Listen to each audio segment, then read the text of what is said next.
দেখো বন্ধুরা, যে বৃষ্টিতে আর হাওয়াতে মানে আবহাওয়া খুব খারাপ, শিকড়গুলো বেরিয়ে গেছে, একদম জল পড়ে পড়ে আর বেরিয়ে গেছে, গাছগুলো ঝরে। তো ডালগুলো একদম সোজা করছি, কিন্তু সোজা আর হচ্ছে না, কারণ একদম মানে শিকড় একদম দেখা যাচ্ছে, মাটি একদম গর্ত হয়ে গেছে। তারপর আমি তোমাদেরকে দেখালাম, এই দেখো সাদা ফুল, কি বা এটা সাদা ফুল দেখাচ্ছি। এরকম এটা কি ফুল আমি জানি না, সেরকম নাম জানি না, নাম জানি না। তুলসী গাছ দেখাচ্ছে, তুলসী গাছ নীলকণ্ঠ, নীলকণ্ঠ গাছ লাগালাম, কারণ শিবের পূজা করতে হয় ডেলি। আমি গাছগুলো জঙ্গল থেকে ঘাসগুলো তুলছি, তুলতে তুলতে তুলতে তুলতে বা হাতে খুব লাগা লাগলো, আমি খুব কষ্ট পেলাম পেলাম। তুলে সব পরিষ্কার করে দিচ্ছি। গাছগুলো ঘাস মাস থাকলে সব গাছ বাড়ে না, ভালো হয় না, ফুল দেয় না। গাছগুলো পরিষ্কার করছি,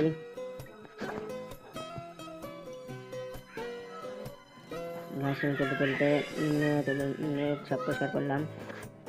পরিষ্কার করা হয়ে গেছে, তাও একাটুক সব ঘাসগুলো সব একাটুক আছে, পরিষ্কার করলাম। তোমরা দেখতে পাচ্ছ, যা তুলসী গাছ একটু হলে যেত, পরিষ্কার করা হয়ে গেছে। দেখো ছোট একটা নীলকণ্ঠের চারা, দেখো ছোট গাছ, দেখো চারাতেই দেখো ছোট নীল একটা ধরেছে নীলকণ্ঠ ফুল, কি সুন্দর লাগছে দেখতে, খুব একটা সুন্দর লাগছে। টবে সুন্দর একটা ছোট টবে আমি লাগিয়েছি, চারা ব্যাস হয়ে গেছে, কি সুন্দর। আমি পুঁতে দিচ্ছি গাছগুলোতে, ব্যাস এবার কি যেন কি বট না কি যেন ফুল বলছে, সাদা ফুল ধরে ধরে কি সুন্দর লেড়ে পাতাগুলো সব মোলায়ম, ফুল ধরবে, সব লাগিয়েছি আমি। ফুল এগুলো সাদা সাদা ফুল ধরে, ব্যাস বেশি গাছটা গাঁদা ফুলের এটা জানি না যে ফুল ধরে, এটা কি হলুদ গাঁদা হবে কি,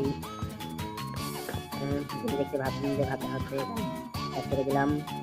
লেবু গাছ, এবার লেবু গাছে এবার পাতাগুলা যেগুলো যে হলুদ পাতাগুলো আমি সব এড়িয়ে ফেলে দিলাম। এবার আর এটা দেখতে দেখতে দেখতে আছে গোলাপ, এটা গোলাপ, গোলাপ ফুলে একদম মানে বৃষ্টিতে একদম ইয়া হয়ে যায়, থাকে ঠিক বেশিক্ষণ থাকে না, ঝরঝর পড়ে যায়। এবার এলোভেরা, এলোভেরা গাছ এর দেখতে পাচ্ছেন যে এলোভেরা যে কতগুলা, যে এর ছোট ছোট যে কাটা থাকে, কাটাতে গেছে মানে হাতে ফুটে গেছে। এরপরে এরপরে এবার আপনারা দেখছেন যে গজপতি গাছ লাগানো হয়েছে। এরপরে যে ভাবতে ভাবতে এবার কি দিব ভাবছি, এই যে এখানে যে একটা শিক, ছোট একটা শিক দিলে ভালো হবে, না কি দেবো, না ইট দেবো, না কি দেবো, আরো মাটি দেবো, এটা সব বেছে বেছে ফেলে দিলাম।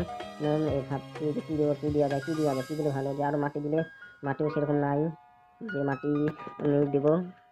তো মাটি প্রচুর, এখন আজ মাটি, তো এটা ভাবছি আবার তুলে লাগাবো না না লাগাবো, যেটা এরকম আমি থুয়ে দিলাম এরকম। ভাবতে ভাবতে এই অবধি কি কাজ করা হলো, লাস্ট অব্দি শিখতে হলো, আর আমার এই অবধি ব্লগ আমাদের শেষ।